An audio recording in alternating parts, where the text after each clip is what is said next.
Hi there, I'm Andrea, the senior designer here at Beadaholique. In today's video, I'm going to show you how to do a brick stitch.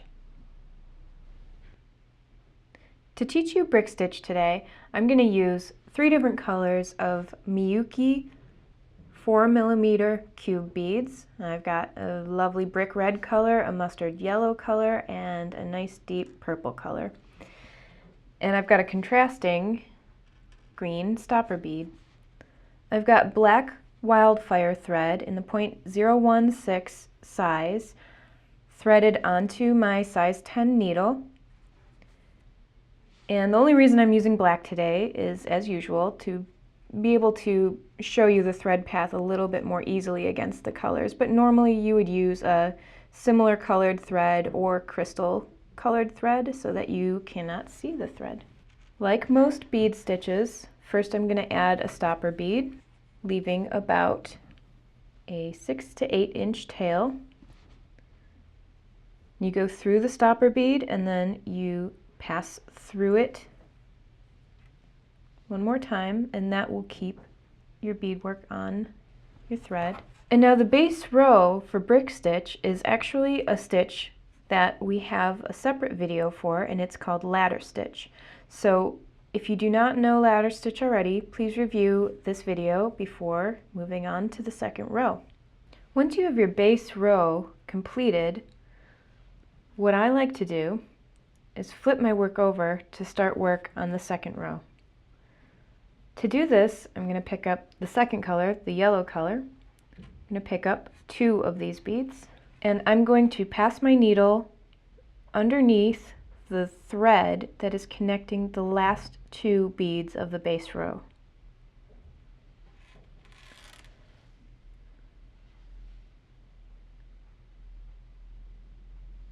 This should cause your beads to sit on top of the base row.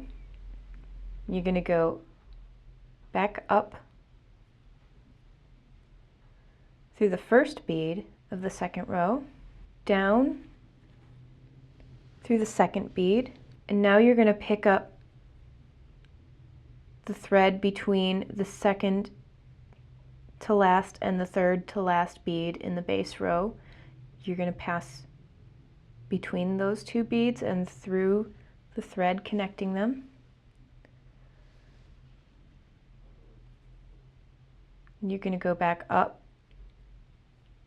through the second bead in the second row. Pull tight. Now you're going to pick up 1 more bead, and then you're going to pass through the thread between the next 2 beads in the base row.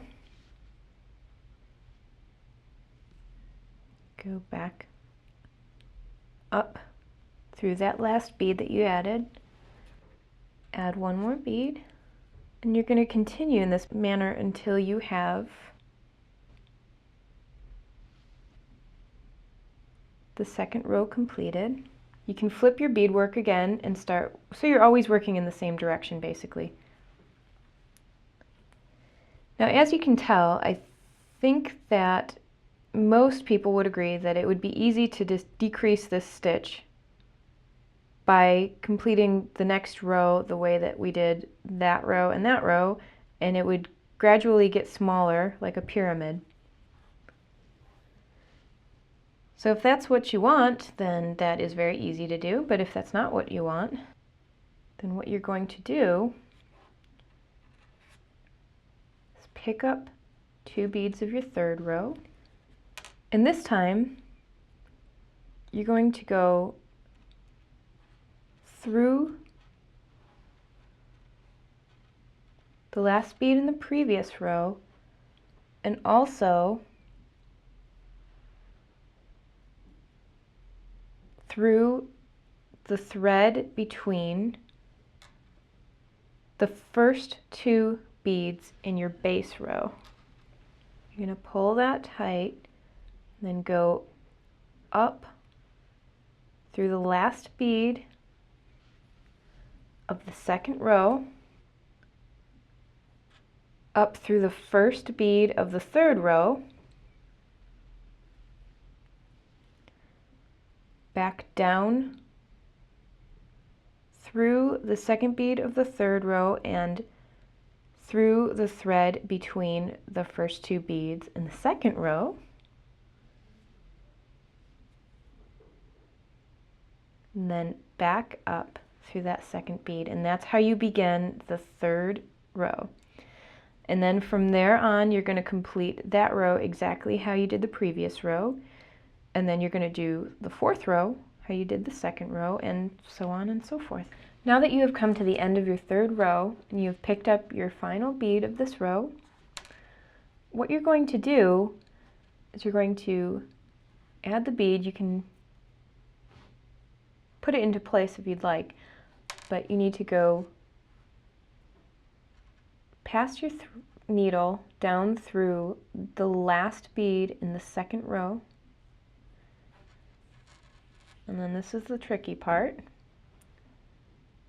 You're going to pass it underneath the thread, connecting the last two beads of the base row, and then back up through the layers, back up through the last bead of the second row,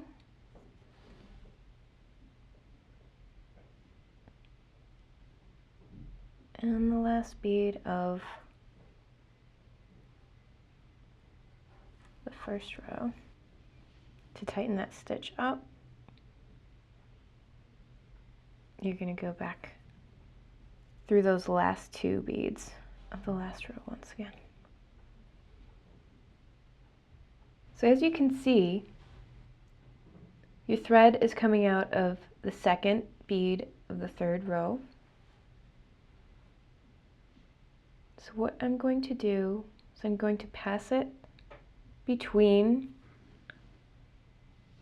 the two last beads underneath that thread, go back through that same pass that you just made.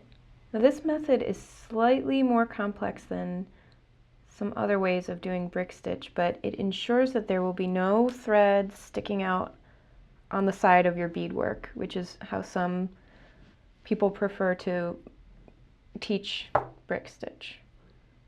This way all of your thread work is completely hidden. And there you have it. That's basic brick stitch.